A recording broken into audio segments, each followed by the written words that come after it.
The pounding on my front door at 11:47 p.m. was so loud it rattled the picture frames. Through the peephole, I saw a woman in pink slippers, bathrobe half-tied, clutching her phone like a weapon. Her face was red with fury. "You can't have that many cars parked overnight," she barked the second I opened the door. "This is a family neighborhood, not a nightclub." The scent of cheap perfume mixed with the night's cool air. Behind her, flashing lights from her phone screen showed she was already dialing 911. Inside my house, my guests, 2 fellow deputies and their wives, froze. That's when I recognized her. Margaret Dawson, the self-appointed queen of the HOA. She pointed a trembling finger at me. "Community rules are rules. You'll learn that soon enough." I smiled calmly. "Maybe, Karen, but you might want to hang up that call." She didn't. She pressed dial, and that is when I thought she really don't know who you're messing with. 3 years earlier, I'd bought this small house in Oak Ridge Estates after a decade of saving every bonus from my job as a sheriff's deputy. It wasn't luxury, but it was mine. The porch overlooked the hills where I used to patrol as a rookie. My wife, Jenna, and I had just adopted our niece after my brother passed. This home was supposed to be our fresh start, safe, quiet, stable. When we moved in, the HOA president, Margaret, welcomed us with cookies and a 20-page rulebook. No flags without approval, no trucks visible overnight, no excessive guests. At first, I laughed it off. I believed in order. I wore a badge after all. But within a month, I realized order to Margaret meant control. The first fine arrived for leaving my trash bin visible for over an hour. Then came the notice about my patrol car being intimidating to neighbors. I paid. I complied. I stayed polite. Until tonight, when she decided to call the cops on me at my own home, during on off-duty. Dinner with friends. Chapter 3. Harassment escalates the next morning. I awoke to find a bright orange HOA violation notice taped to my garage. Multiple guest vehicles parked overnight. Community rule violation. $250. Fine underneath it. Someone had written in Sharpie. Cops think they're above the rules. The handwriting was unmistakable. Loopy. Angry. Karen handwriting. I decided to let it go. For a week, but she didn't.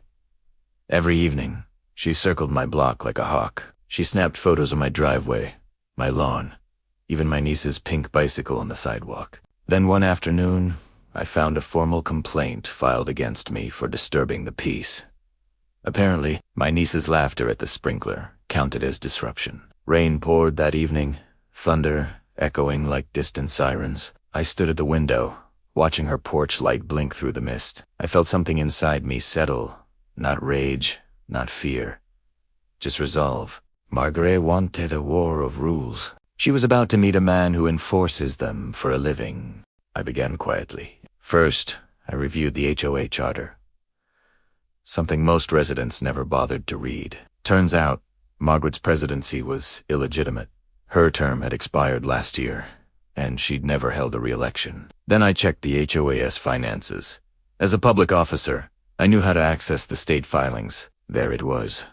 Missing reports, late fees, unaccounted funds. Next, I talked to neighbors. Old Mr. Peterson whispered, "She'll find me for planting tomatoes." Another neighbor added, "She threatened to tow my son's car while he was visiting from college." Everyone was tired.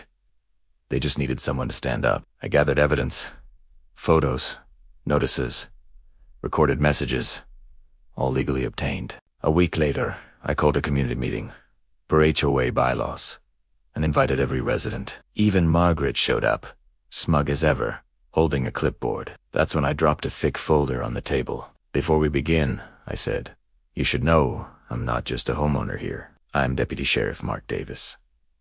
And these documents show multiple violations by our so-called president." Her face drained of color.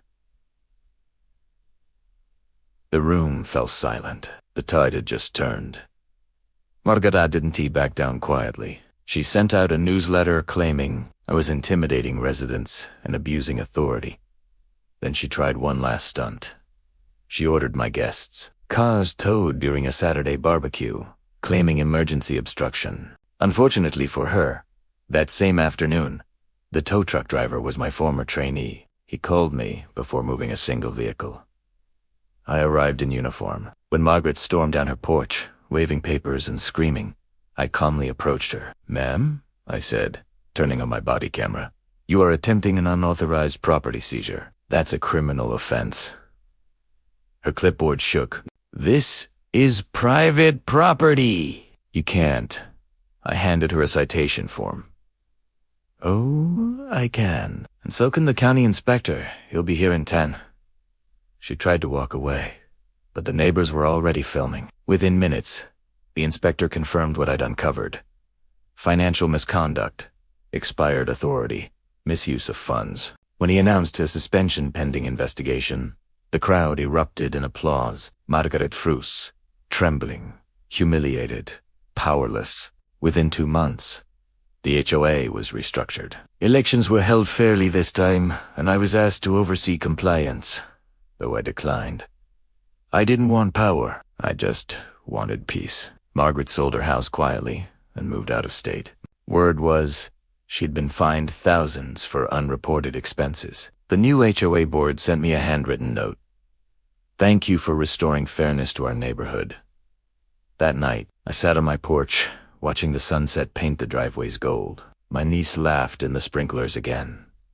No one complained. As the porch light glowed against the fresh night air, I finally felt home. And to everyone listening, what would you do if this happened to you? Subscribe for more real HOA revenge stories. Justice always finds its way home.